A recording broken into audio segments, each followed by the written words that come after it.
Баршаңызға қайырлы күн. Бүгін біз өте пайдалы және қонақтарға ұсынған кезде әдемі хит салатын ұсынатын боламыз сіздерге. Ең бірінші свекламызды суға қайнатып, суытып алғаннан кейін өте жұқа етіп турап аламыз. Видеодағыдан да жұқа етсеңіздер керемет болады. Ал свекламызды турап болғаннан кейін арасына творожный сырымызды жағамыз. Творожный сырымызды қасықпен немесе шпательмен осылай жағып шықсаңыздар болады. Барлығын жасап болғаннан кейін холодильникке қойып қоямыз. Бетін жауып. Оған дейін шөптерімізді 5-10 минутқа салқын суға салып алсаңыздар болады.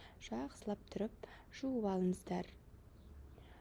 Руккола мен салатный листьяны кішігірім осылай бөліп шығып салып шығамыз. Үстіне жарты лимонды сығамыз және зәйтүн майын құямыз. Шөптерімізді жақсылап тұрып араластырып, ыдыстарымызға салып шығамыз. Бұл шөптер өте пайдалы.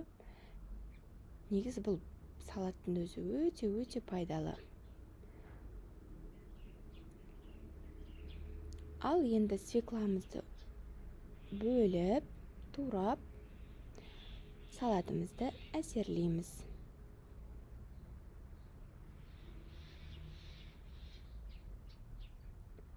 Осылай қойып шыққаннан кейін апельсинімізді турап, қабығын ашып, осылай қойып шығамыз. Үстіне кедровый орехімізді саламыз. Ал ас болсын, міндетті түрде дайындап көріңіздер.